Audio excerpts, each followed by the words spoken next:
Hey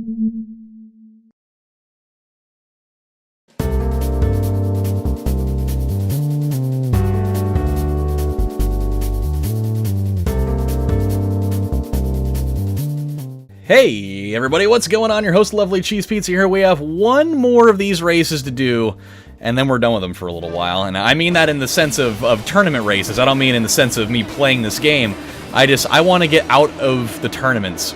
You know, I want to do like the front wheel drive challenge and the rear wheel drive challenge and things that don't involve me having to be in a 10 race tournament where I am totally stuck into doing it a certain way with no way to repair my car in between times. So, you know, once we get done with this little guy, we're gonna be changing the format just a little bit. But we'll see what happens. We got to do this in the orientation that I like the absolute least, and it's doing it backwards.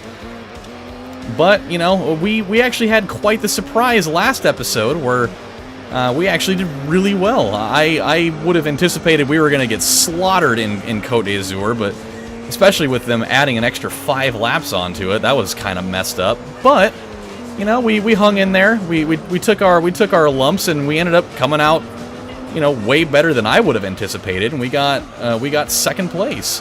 So that was pretty damn cool. You know, are we gonna get that here? I don't know. I really don't know. I can only hope that we. Oh crap! I can only hope that we can maintain, you know, this type of pace for as long as humanly possible, but I just don't know if we're going to be able to, you know, keep up with these guys once we get into, you know, into lap like 6, 7, 8, you know, that type of stuff. We'll see, though.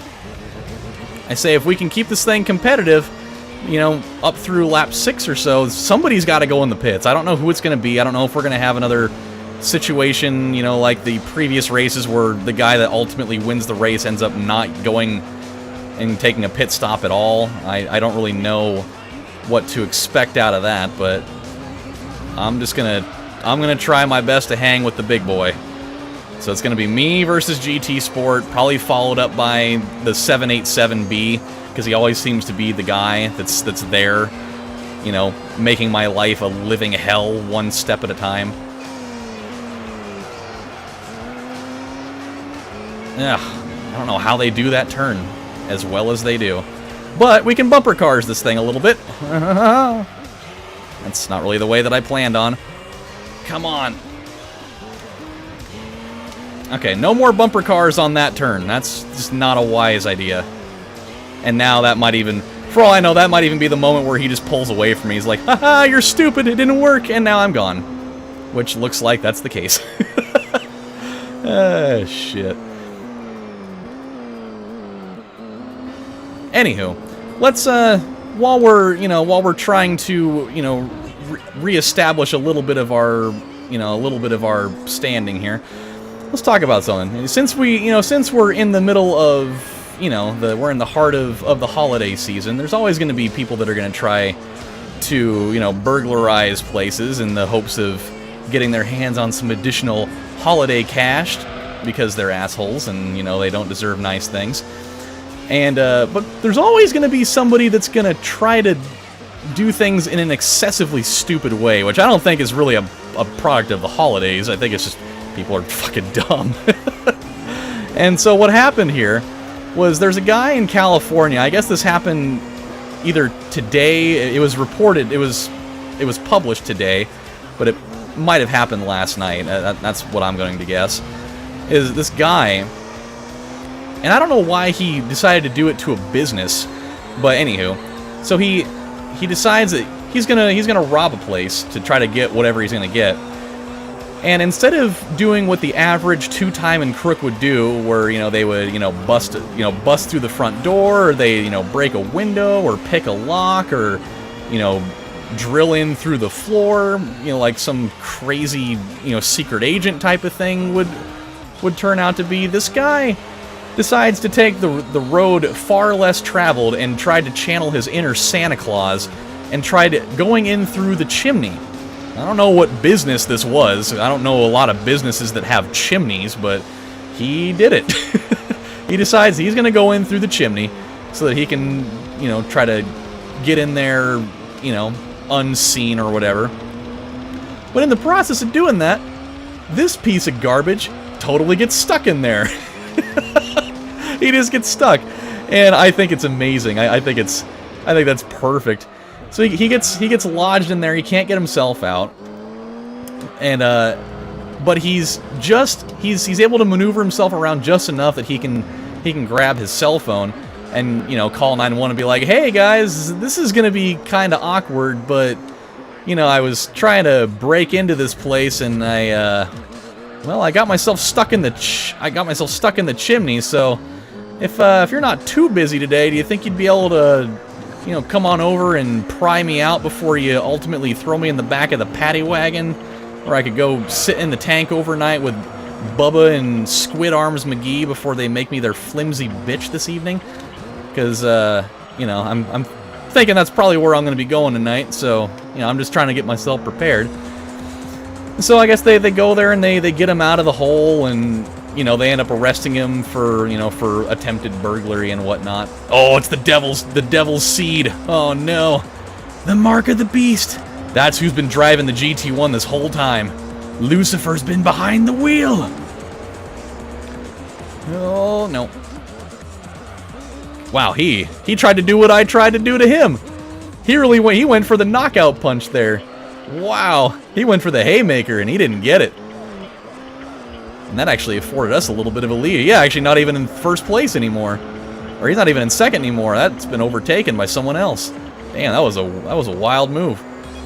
But I guess the cop, when they arrested the guy and they were talking to the reporters, I guess the cop had like a little zinger to throw at the burglar. He's like, I don't know why he tried going in like that, but I'll tell you, he definitely doesn't have anywhere near the skill of the real deal. Which kind of a funny little comment to make. But the real thing here begs the question: was even if this guy managed to be successful, even if he managed to pull off, you know, getting into this place through the chimney, how was he going to get back out?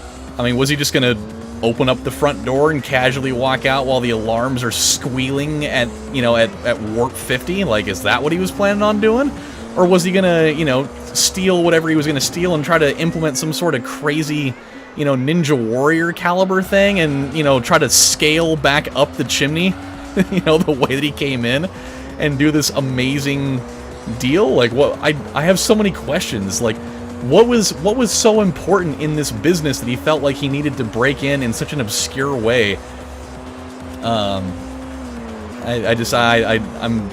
have so many questions. It feels like such an incomplete story. Like, there had to be something pretty worthwhile at the time if you're gonna spend the time concocting a plan that involves doing some crazy, like, covert ops grade, you know, entry. I mean, the guy has got to know, you know, pretty significant things about a building if he's going to try to tunnel in that way instead of just busting through a window and making a mad dash for the, you know, for the safe in the back room or whatever.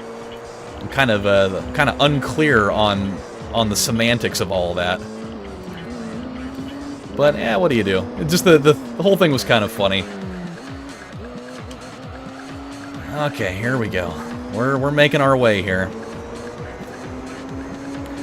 I've got to say, and maybe I'm probably going to end up jinxing myself for this later, but I am feeling super, super good about the way that this race is going. I really did not anticipate this at all. Not even close. I mean, in a very similar way to, you know, Côte d'Azur, I generally am not good at this orientation of this race. Usually when we have to do it reverse, I'm terrible at it. There's so many turns that just don't, like, register with me, but I'm not going to dispute it. I'm not going to dispute it one bit right now. Everything just seems to be kind of rolling at the moment, and I'm hoping I can keep that up in the next half of this race. But for now, this is feeling good. I mean, of course, our tires are still in nominally good condition right now, so I don't know how it's going to go once we get into, you know, them getting kind of orange and in, you know, severely lesser condition. But we've got a little bit of leeway here. Oh, the GT1's, he's throwing it in.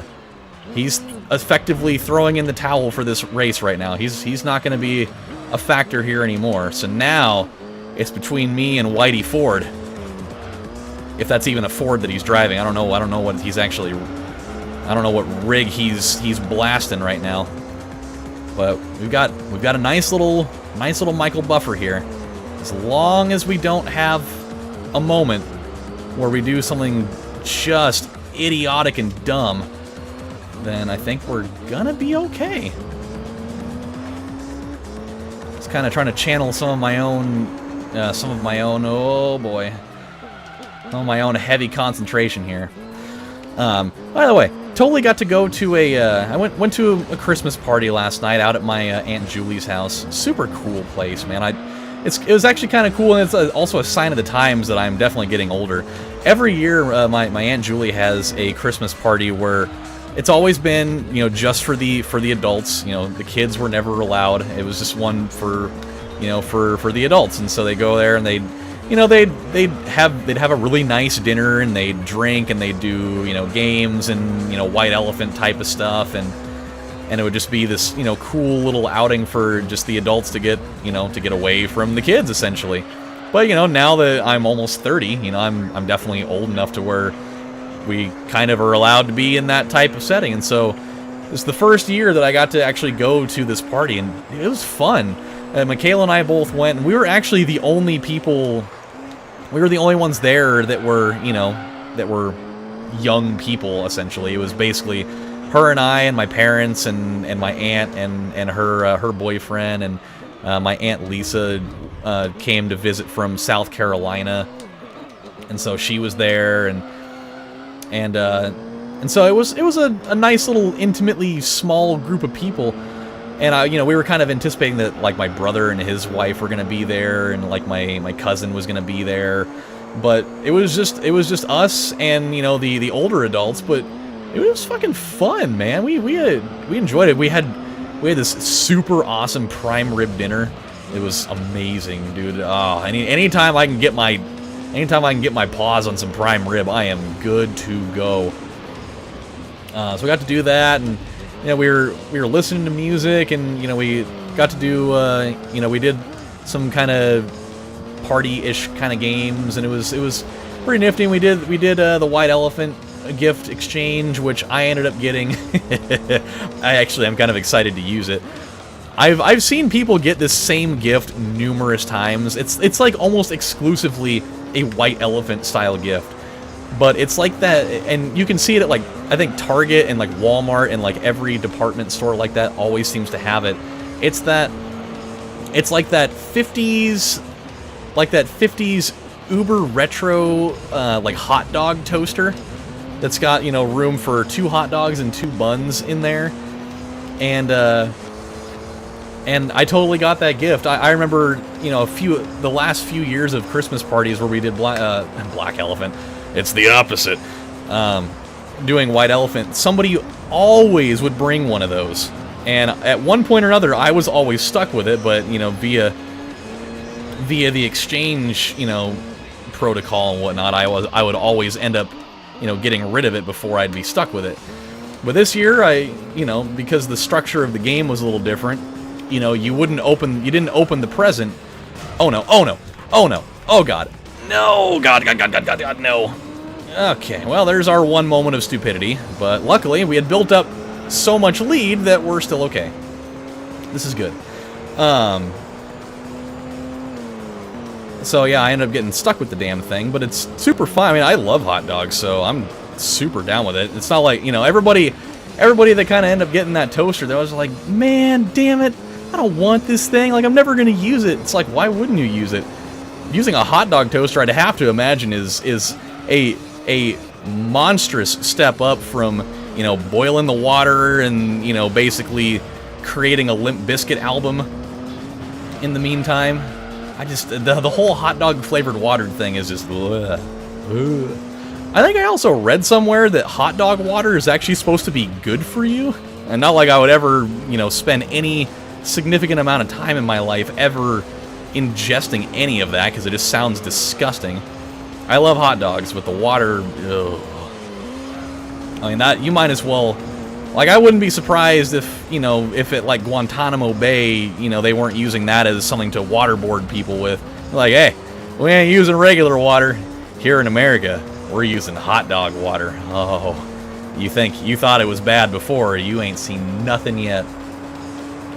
But, yeah, dude, it's a thing. So, I'm excited to make some big franks at some point.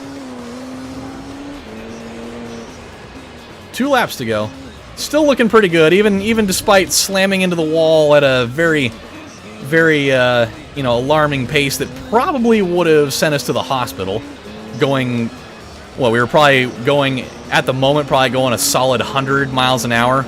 Straight into a wall, I think, would have crunched the entire front of it in. The airbag would have probably unsuccessfully saved our own life. We would have been dead. They would have had to pry us off of the asphalt. You know, somebody would have come in and filmed the newest installment of Red Asphalt for, you know, driving school kids to be like, oh my god, that's what happens when you're trying to text and drive at the same time, but I'm still gonna do it anyways because I'm invincible and I'm 16 years old and nothing that anybody could ever tell me is ever going to amount to anything because I'm a teenager and I read things on the internet.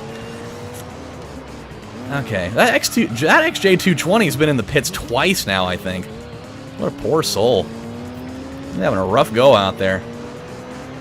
Okay, almost there. Almost there. 12 seconds. Hey, you know, this is actually my big giant middle finger to the last like 3 races where we've had to scratch and claw so damn hard just to, you know, get, what was it, 4th place in one of them and then 2 second places in a row, I think it was. So, you know, I'm extremely pleased with this. I would have thought Grand Valley backwards, pff, no way we're going to come out with a win on that.